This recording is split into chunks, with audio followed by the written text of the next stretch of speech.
we're moving along. Kimberly, you want to come up and introduce our guest speaker today? Incredibly excited to hear about this program. Many of you may know about it. It is a program that is very worthy of honoring those who should be honored.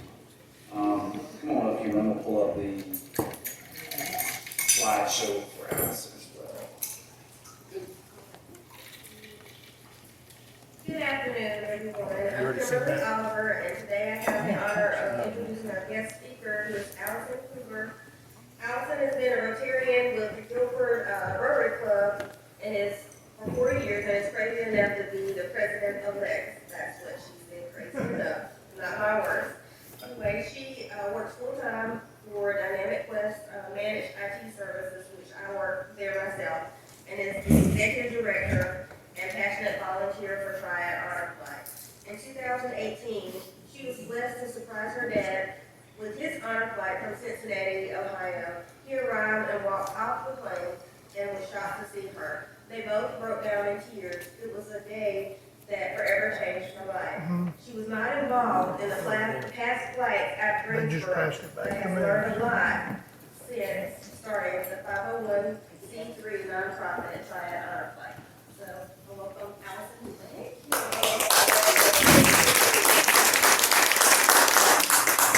I'm afraid I may be too loud with the microphone, so I'll try to do my best.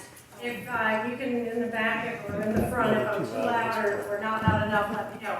But I am so excited to be here. I am, as Kimberly said, Alison Huber. I am the Chief Passionate Volunteer for Triad Honor Flight, which got started in 2020. And as Kimberly mentioned, it was because my dad was honored with a flight out of Ohio. He's the one under the little Ohio spot. Am I too loud? No, the light. Okay, so my dad's up here. Most of the presentation is pictures, because I think a picture tells 1,000 words. But after the day long with him, and as she mentioned, it did change my life, I came back to Greensboro going, why aren't we doing this in the Triad? And then I researched and found out, well, I'll be darned, we did. How many of you were familiar with the past flights? Okay, some of you were probably guardians, right? You may have known veterans who traveled. But for me, the reason it was important to get it going so quickly is this gorgeous guy with me in the middle, and his name is Penny Stafford. After our Rotary lunches on Tuesday, when we have extra food, he gets a plate. He's a World War II veteran, fought in the Battle of the Bulge. He is 99 years young, still lives alone, and is still climbing ladders and working on his tractor. So, at that time I said, we gotta do this now, because Penny's not gonna be here forever, right? So in 2020, we started the planning process. We got everything going, and then we were on our way to have our first flight last year. So, for those of you who are not familiar with an honor flight, it is a one-day trip for us to DC to visit all the memorials. A day is long. They're going to arrive at the airport super early. We are going to get a water cannon salute. You'll see that on our posters. We arrive in DC and we hit the ground running as fast as you can with 45 people in wheelchairs.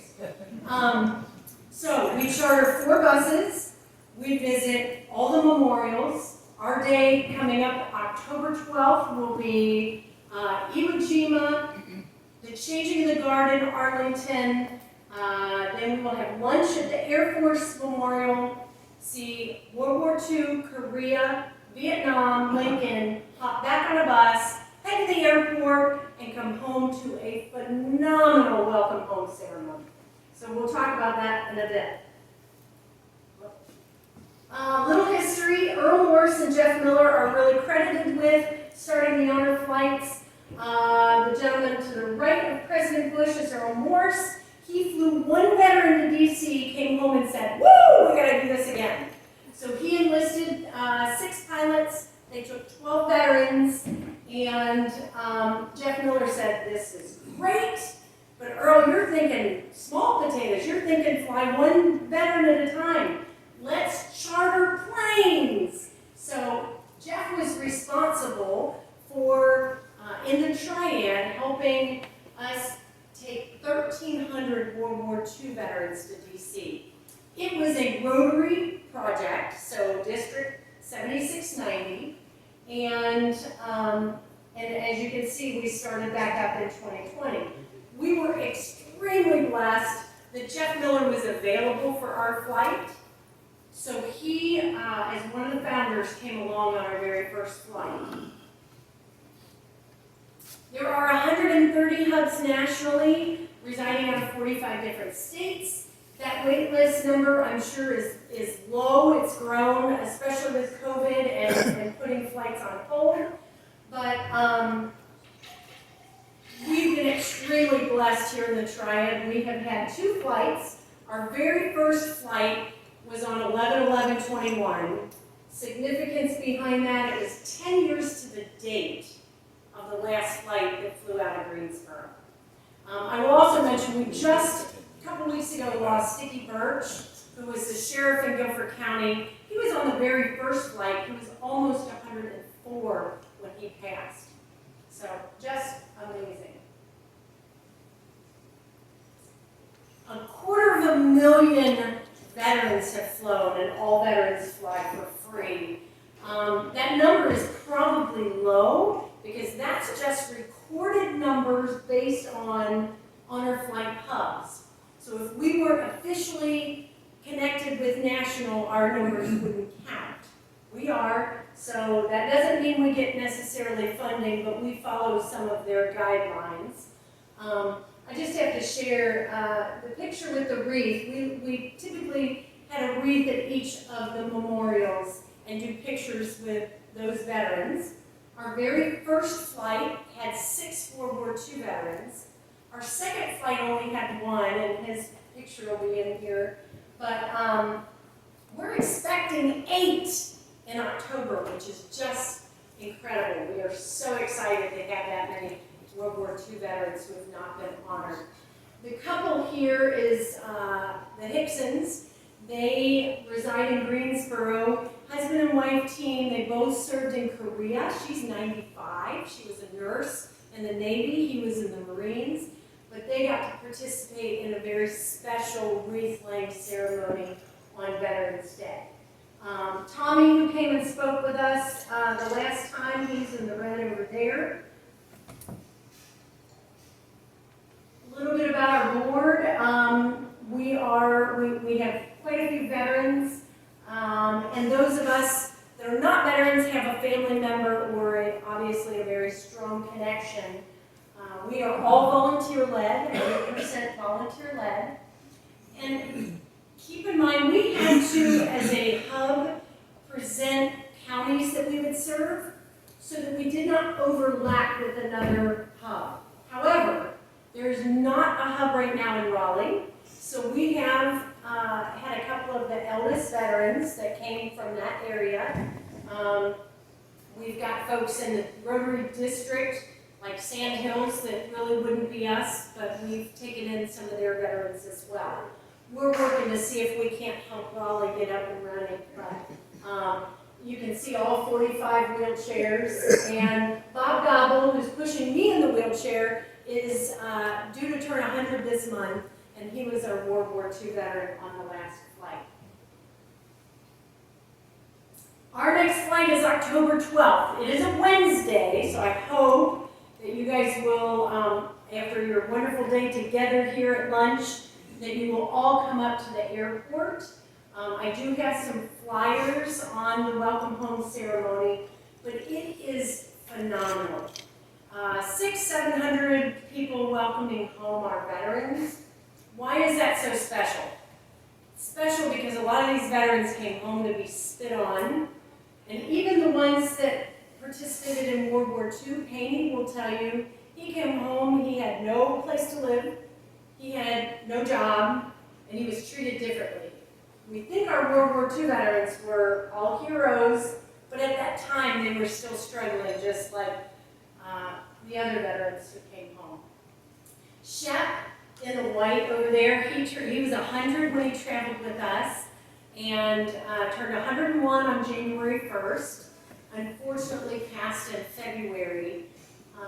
So we've been able to provide one of the highlights to their adult life before passing on. There's several stories like that, and I'll share a few more. But how can you, as a veteran, my eyes on some of you, how can you apply? What's different? It used to be World War II only.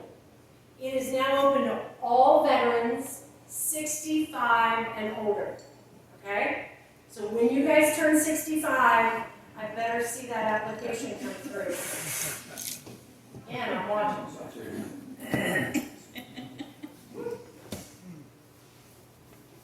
So how can you help? You can help us spread the word. Help us let other veterans know. If you've got school groups, invite them out to the welcome home. But there are some other ways that you can be an ambassador, other ways that you can help us. There's a very simple way you can help us. Yesterday, our Rotary Club just all signed some thank you notes. We've got these going to every veteran. We've also got them going to the fire stations with 9/11 next week. That's something that doesn't cost a lot. It just takes a little bit of time. Not to spoil it in case anybody ends up on an honor flight, but we do have a mail call. So we announce their name and branch, and they get a huge envelope with letters from home, and students draw flags and pictures, and it just is, we see a lot of honor flight allergies about that time on the flight home when all veterans get their letters from home. I'm going to share, we had 4 gentlemen that fought in Korea together that were all from the Asheboro area.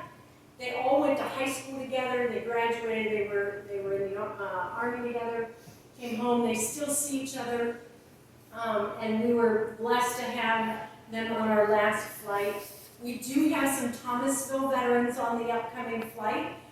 Ed Bowie and Ned Anderson. One is Korea, one is Vietnam. And we've had some in the past. Now, the top one on the right, that's my daughter. I know she looks nothing like me. But Megan was a guardian to 2 veterans. One is Willie Johnson and the other is Jake Haywood. Haywood Jacob, but he goes by Jake. And I'll share a little story about him at the end. Our orange folks here in the middle are our medical volunteers. So we take a medical person for each bus. So everybody is cared for. We go through all their medications ahead of time.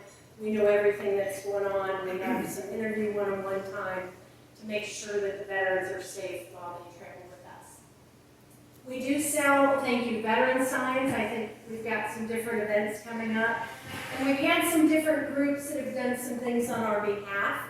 So if the club said we want to sponsor a veteran from Thomasville, you could do that either through fundraising or through a donation. Obviously, the Vietnam Wall is a very emotional visit for many of our veterans. They are able to etch names of some of their fallen friends or family members, and that has really been an important part. It's very therapeutic, and we find that the veterans are come back feeling very different. I had one Vietnam veteran say, "I've never been proud to be a veteran until today," which tore me up. But the Korean Memorial is new. If you have not been there in the last 2 years, you can see to the right of the veterans up here, there's a wall. There's a fellow Rotarian who was a guardian on the last flight, and as he was passing the wall, he saw a picture that looked exactly like his dad, who fought in Korea. And he FaceTimed his sister and his mom, and he said, "Look at this picture. It's got to be Dad." And although they cannot 100% confirm because there's no names associated, he went to our tour guide and he said, how do you find out what, why are these in what order? And they said, well, it all depends on their job title in the service. And based on the middle of the wall, he would have been, a corpsman. And he said he was a corpsman. And so he's got pictures of that etching of his dad, which we believe is his dad. So some very special memories made there. Now I'll finish with a couple of my very favorite stories. I mentioned Jake, or Hey with Jacob over here, and Megan. We did some portraits for each one in our pre-flight meeting. Right before they met, for the pre-flight meeting, we took Jake to dinner so that we could get to know him a little bit. And at the end of the dinner, I said, where were some of your favorite places? He was lifelong military, career military, and he said, one of my favorite places was Germany. I said, where in Germany? He said, Bandholz. So on the way home that night, Megan and I are driving, and I hit my dad on the phone, and I said, Dad, I know you were in Germany. Where were you stationed? He said, Bandholz. Woo! The goosebumps come out. I said, well, they're 3 years apart, but my dad went to college first. Is it possible that they were at the same place at the same time? This past Memorial Day, my dad was visiting us, and so we get Jake on the phone. I said, Jake, tell me, tell me, is there a way to figure out if you guys were there at the same time? My dad said, wait, there was this mission, and we did blah, blah, blah, blah, blah, blah, blah, blah, right? He said, I went this direction. Jake said I was on the same mission. We just happened to be going a different direction. So the two of them were at Bandholz together. They were both Green Berets. By the way, until the day in D.C. with my dad, I had no idea he was a Green Beret. Never talked about it. I thought he was going to give away his little green hat. I said, no, you're not. I want that. So that type of environment and the emotions that are going during a flight are so important. Am I doing okay? And I want to make sure I've got time to answer questions. But Dallas Barber, who's in the middle, was one of our World War II veterans. He was so excited to go. I mean, he was giddy. His wife will tell you, he just was so anxious, so excited. And a few weeks before the flight, he fell ill. He was in and out of the hospital. He told his wife, you need to cancel, open up that spot for somebody else. And she said, wait, we're going to see how you do. Just let it ride. And so he rehabbed so that he could be well enough to go on the flight. Next to him or behind him is Terry Davis, his guardian, who was the DAV commander in Reidsville. And Terry spent the day with him. We were riding the bus, and he didn't want to do anything except for the World War II Memorial. He was so excited about seeing the World War II Memorial. So we get to the Air Force Memorial, and Terry's like, you got to get off. He said, no, I'm waiting for the World War II Memorial. Terry said, lunch, you got to get off. If you want to eat, we got to get off the bus. So anyway, they had a wonderful day together. A couple days after the flight, I get a call from Dallas, just again giddy, so excited. I just want to tell you how much fun I had. It was really a bucket list. You made my dream come true. The following weekend, his picture was in the News and Record, his story, even about how he did on the flight, how much fun he had, and that afternoon he passed. And Terry presided over his graveside service with the full military honors, and I was blessed to be there along with his bus captain and her husband. And the three of us were together after the ceremony, and Terry said something very odd to me that day. He said, Alison, I wish I would have gotten a picture of Dallas in the casket. Now, is that odd? It's a little odd. I said, why is that, Terry?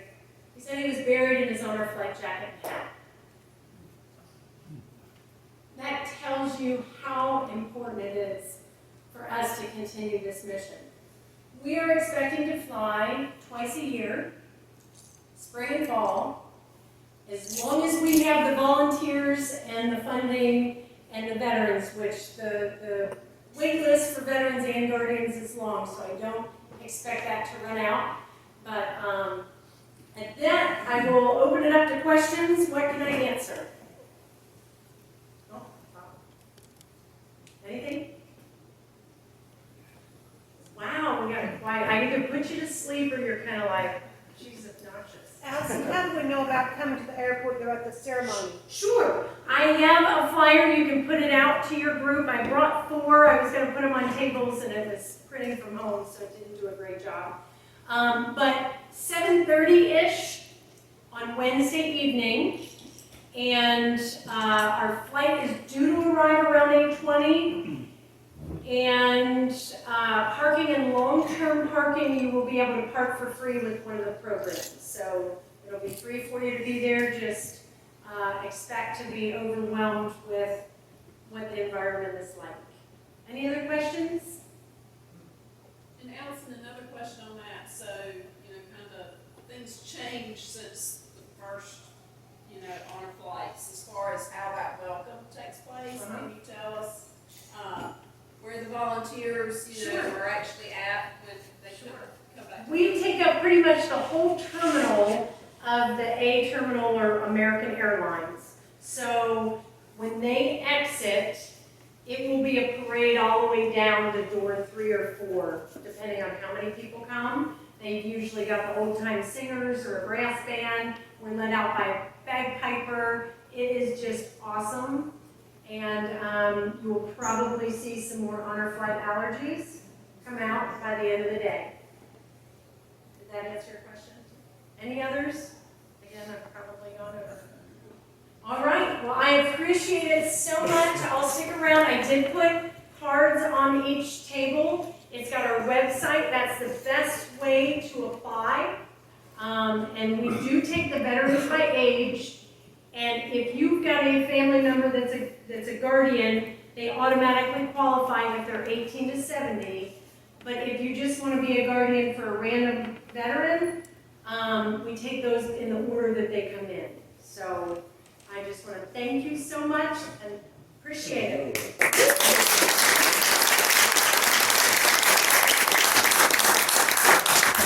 Thank you, Alison. Obviously, your enthusiasm for this important project again is perfect. Kim and I plan to go. We'll be there. And Kim had an awesome idea, I thought, in that let's meet, if you want to join us that evening, let's meet for dinner at Rosa Mae's maybe. We'll talk more about that, and then we'll go out there. My grandfather, Grandpa Bill, my mom's dad, was a World War II veteran, and I think he's going this flight before. I should know that. I've learned so much from you, Alison, sharing the Rotary stuff, and then before today, and obviously today, that really excited me. Grandpa Bill died in 2020, COVID, one of the many that didn't have anybody around him.